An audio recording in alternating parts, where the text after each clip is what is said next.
बात करने के लिए लॉगिन करें www.astrotak.com। मित्रों नमस्कार, मैं हूं आपका फ्रेंड कमल नंदलाल और मैं आप सभी दर्शकों का हार्दिक अभिनंदन करता हूं एस्ट्रो तक की खास प्रस्तुति कमल नंदलाल के महा उपाय जो आपके जीवन को सरल, सुगम और सफल बनाए, सिर्फ एस्ट्रो तक पर। इसलिए तो आपसे कहता हूं कि एस्ट्रो तक को लाइक करें, सब्सक्राइब करें। और कमल नंदलाल तो ये कहता ही है कि शेयर तो बनता है, क्योंकि आपका एक शेयर बहुत बड़ा काम करता है। आपका एक शेयर किसी के जीवन से दुख, दुर्भाग्य और दरिद्रता को मिटा देता है। कितना बड़ा काम है ये।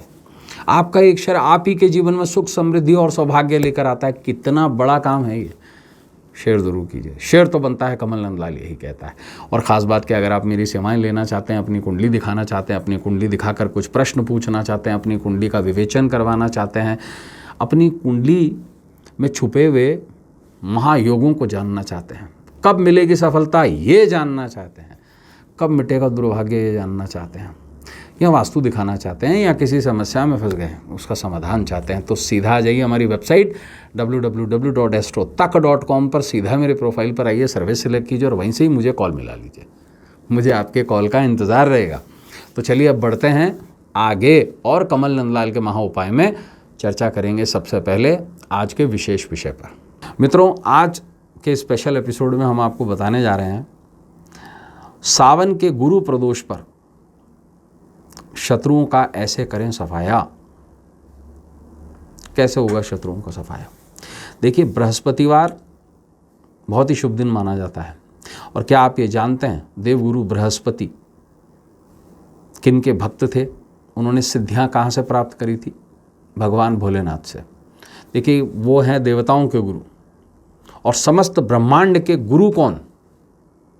महादेव, है ना। शनि भी भगवान शंकर के ही चेले रहे, इसी तरीके से बृहस्पति भी भगवान शंकर के चेले रहे, शुक्र भी भगवान शंकर के ही चेले रहे, और सभी नवग्रह। और सावन का जो महीना है उसमें बृहस्पतिवार, उस पर प्रदोष यानी कि त्रयोदशी तिथि बड़ी विशिष्ट मानी जाती है। सावन के महीने में त्रयोदशी तिथि का सबसे बड़ा महत्व है, सेकंड प्लेस पे। शिव को समर्पित त्रयोदशी सर्व दोषों का नाश करती है, अतः इसे ही प्रदोष कहते हैं। शास्त्र अनुसार इस दिन समस्त दिव्य शक्तियां शिवलिंग में समा जाती हैं। पैदा भी शिवलिंग से होती हैं, समा भी शिवलिंग में जाती हैं। इस दिन प्रदोष काल में सिर्फ शिवलिंग के दर्शन करने से ही सभी जन्मों के पाप मिट जाते हैं। और बेलपत्र अगर आपने चढ़ा दिया और तेल का दीपक जला दिया तो बहुत सारे पुण्यों की प्राप्ति होती है, ये शिव पुराण कहता है। वार के अनुसार प्रदोष पूजन करने का शास्त्रीय विधान दिया गया, और स्पेशली सावन में तो बहुत ही खास बन जाता है। और बृहस्पति वार के दिन अगर त्रयोदशी तिथि आ जाए तो उसे गुरु प्रदोष कहते हैं। अब इसमें शत्रुओं का सफाया कैसे होगा, शास्त्र इस बारे में क्या कहता है? देखिए, शास्त्रों के अनुसार कालांतर में इंद्र और वृतासुर की दैत्य सेना में युद्ध में देवताओं ने दैत्यों को पराजित कर दिया। इससे क्या हुआ? वृतासुर ने अपना आपा खो दिया और क्रोधित वृतासुर युद्ध में कूद पड़ा खुद। देवता बृहस्पति की शरण चले गए कि हाहाकार मच गई देवताओं के बीच में। और बृहस्पति ने वृतासुर का परिचय दिया और कहा कि वृतासुर ने गंधमादन पर्वत पर घोर तपस्या की है भगवान शंकर की, और भगवान शंकर ने उन्हें वर दे दिया, अब तुम इंद्र जब तक भगवान शंकर की शरण नहीं जाओगे तो स्वयं विष्णु भी नहीं बचा पाएंगे।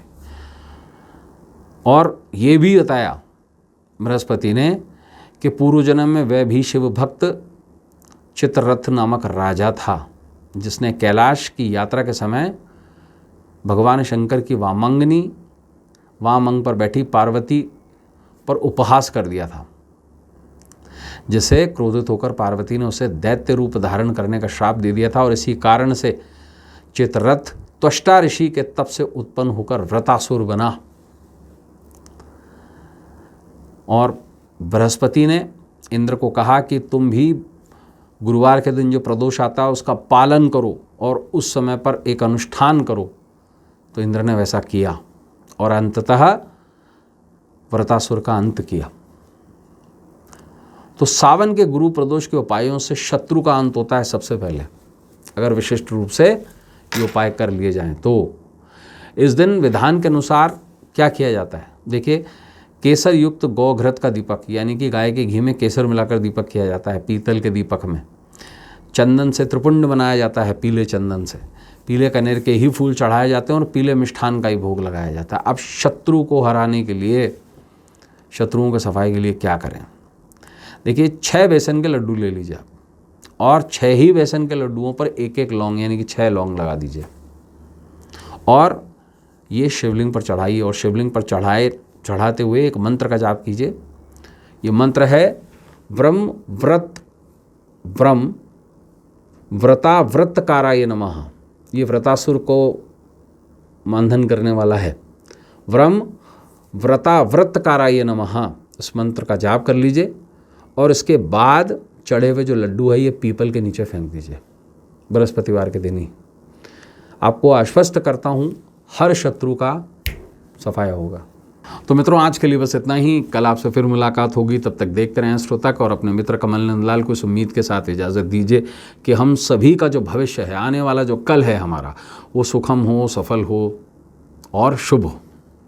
जाने से पहले ज़रूर कहूँगा, एस्ट्रो तक को लाइक करें, सब्सक्राइब करें, और मेरी सेवाएं लेने के लिए सीधा www.astrotak.com पर आइए और वहीं से मुझे कॉल मिला लीजिए। इजाज़त दीजिए। नमस्कार, नमः शिवाय।